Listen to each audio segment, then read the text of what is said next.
Discover how to grow a nine-figure business in today's episode with Jared Kugel. He's the CEO of Tire Agent Corporation, and he raised $12 million and transformed Tire Agent into a leading online retailer.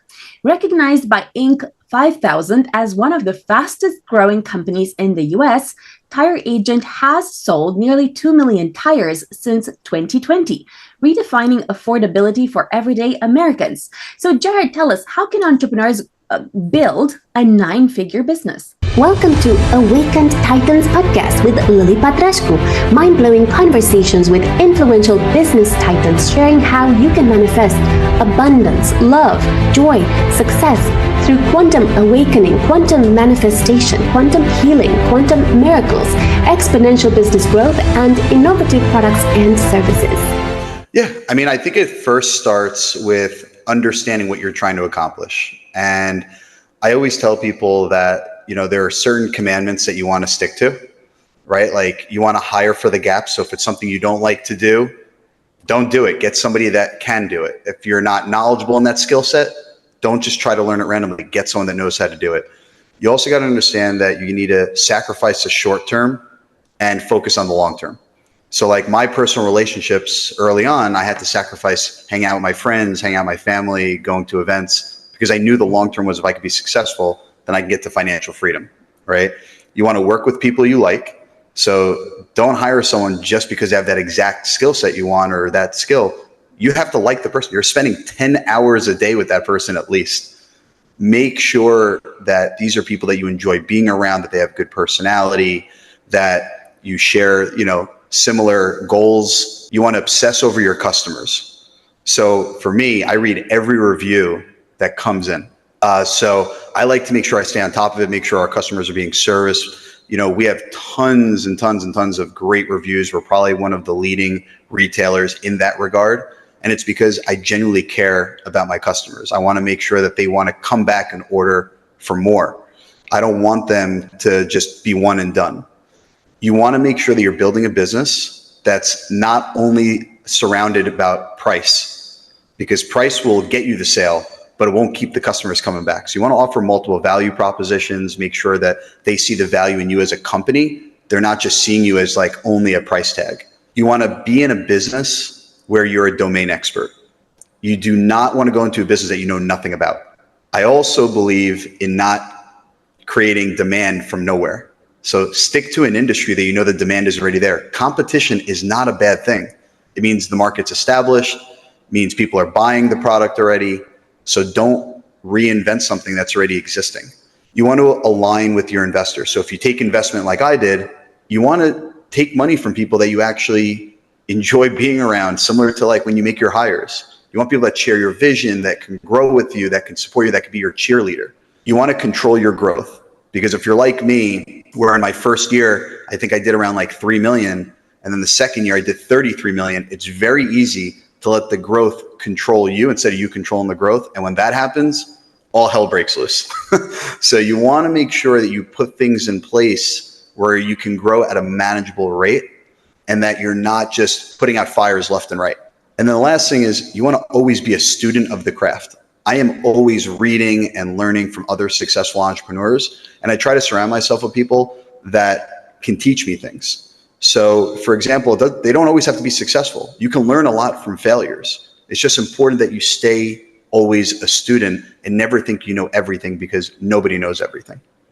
Thank you. What's the best way to bounce back from near failure or near bankruptcy? Well, I could tell you, you got to be agile. You can't have your head in the sand. You got to put together a plan. And then once you have a plan, be patient with the plan and work through it.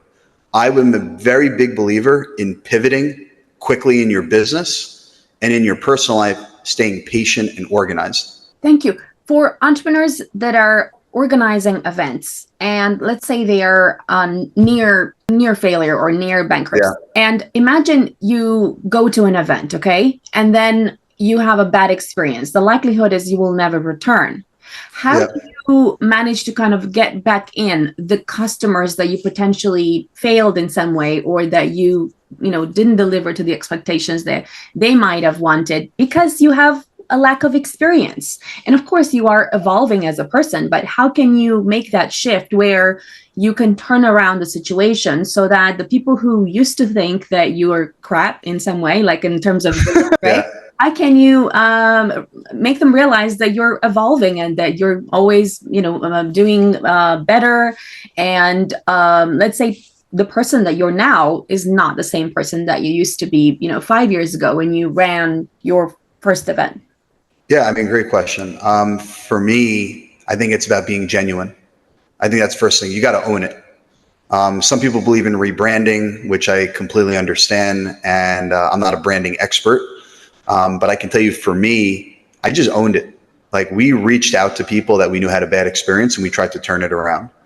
I think people really respect when you're genuine and you're honest and you have a plan to be better and then you're delivering.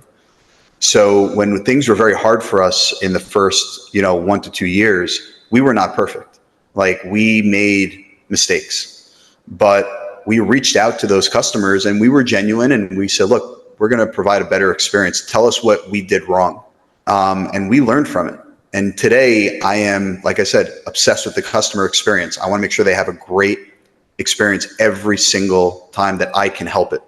You're never going to be perfect, right? There's always going to be mistakes that happen. And so you just got to make sure that you're always learning and trying to make adjustments. And if you've made failures in the past, you're trying to recoup those customers, whether you're B2C or B2B.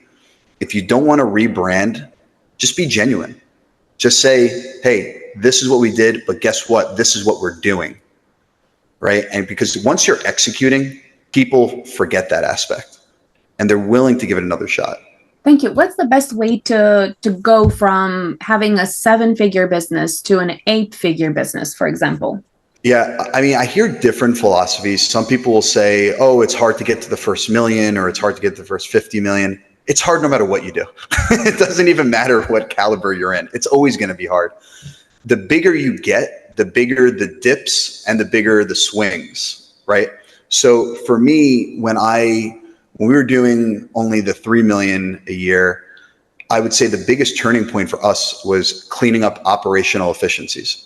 That was the biggest turning point, because you got to be prepared to help an influx of customers, because you could spend a ton of money and get a lot of customers in, but if you're not delivering on your promise to getting the, selling them whatever they bought, then you're going to fail and you're not going to get that customer back. So a big portion of our customers order again from us. We have a very high repeat purchase rate. And it's because we are customer centric. So the first thing I'll tell people is, if you really want to scale, get your back end operation tight. So for us, it was a support ticketing system. We happen to have chosen Zendesk, but there's a lot of other companies out there. With Tire Agent, our company, we just wanted to make sure that we had a really buttoned up process in terms of delivering a good sales and post-purchase experience with our Tire Agent customers. Thank you. For entrepreneurs wanting to go from 8 to 9 figures, what were your biggest learning points, and how can entrepreneurs leverage those to grow their business? It was hiring.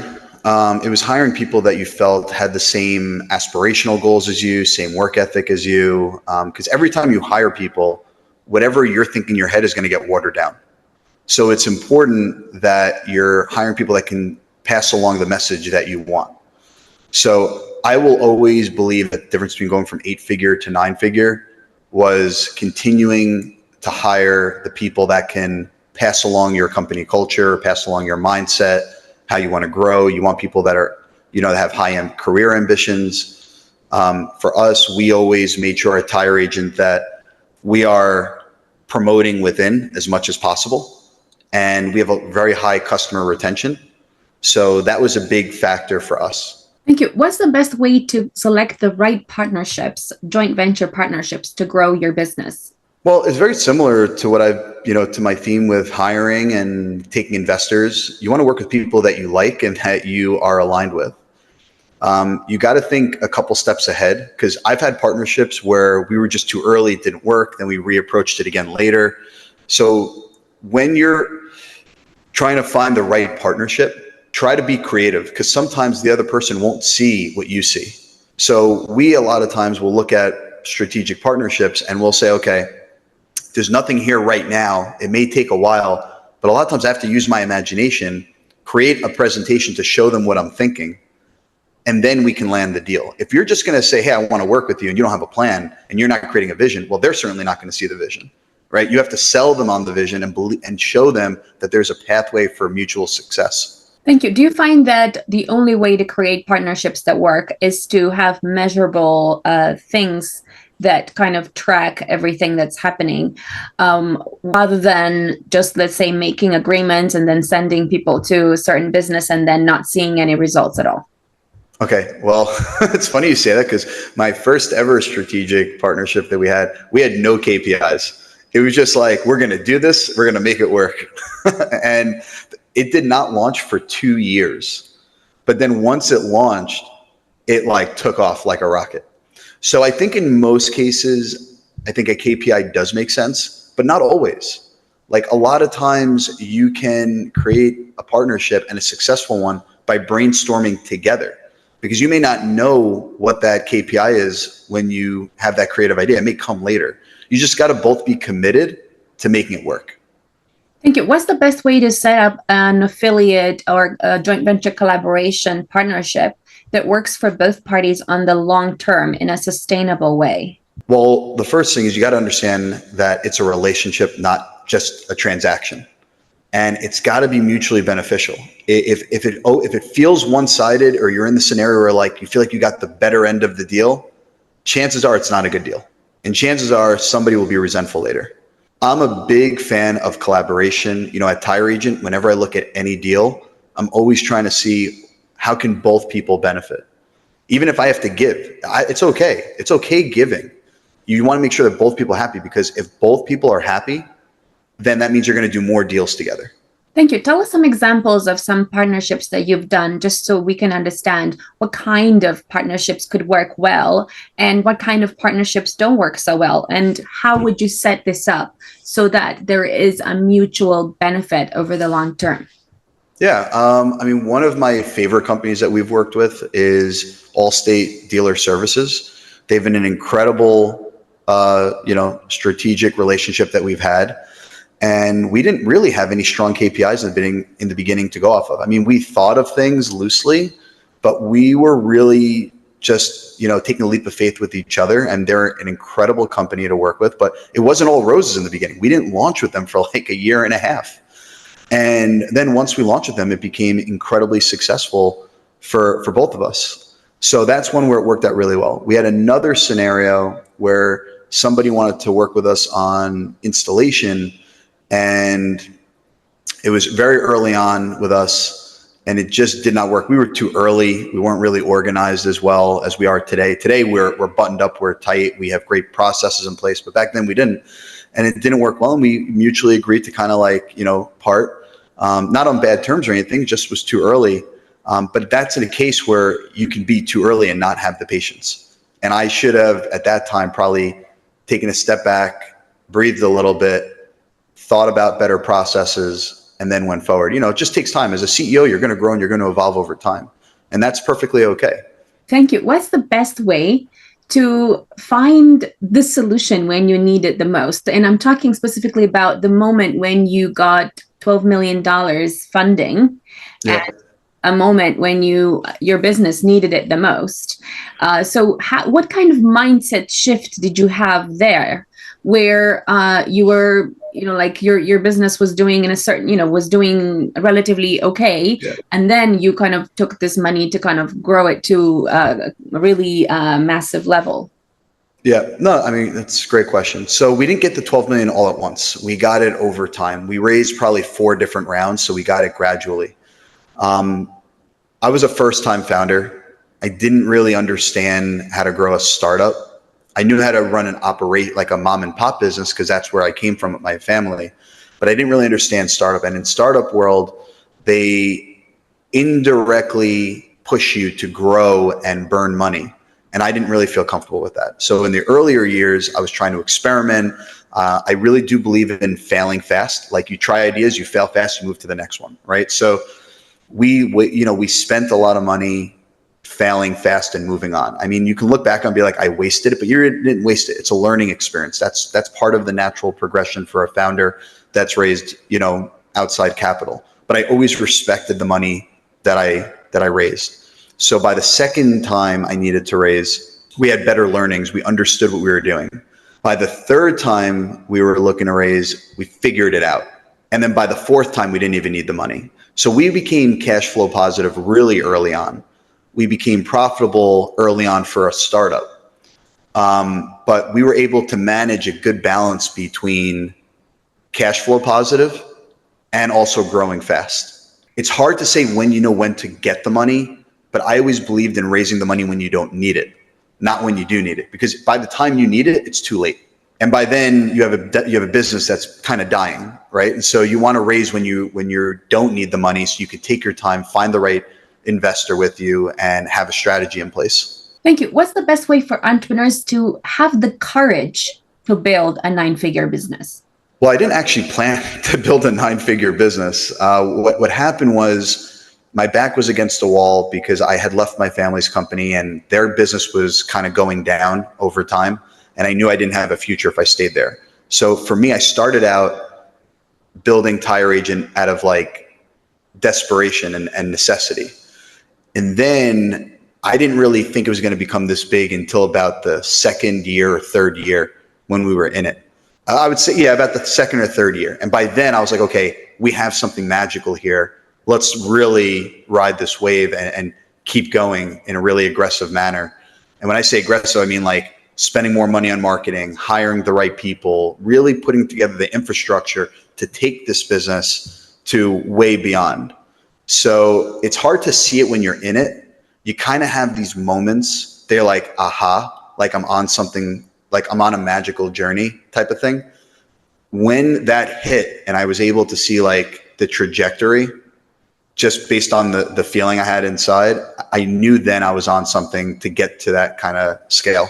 Thank you. So for entrepreneurs who, let's say, are fearful, how can they become courageous to build a 9-figure business? What would you say, what mindset shift do they need to create? What action would they need to take to kind of build that gradual courage to do big things? Yeah, I'm very different than most people. I never knew I was going to do big things. I knew I was going to do something and I knew it was going to be big, right? But I didn't know it was going to be this big when I built it. So I'd say the first step is if you have an idea, start researching that idea. See how big the market is. If the market is massive, then that's when you should say, okay, do I have the stomach to be an entrepreneur? If you have the stomach to deal with the ups and downs and potentially being broke, you know, I was basically on my last leg. I couldn't even afford meals at times. So the first step is doing the research.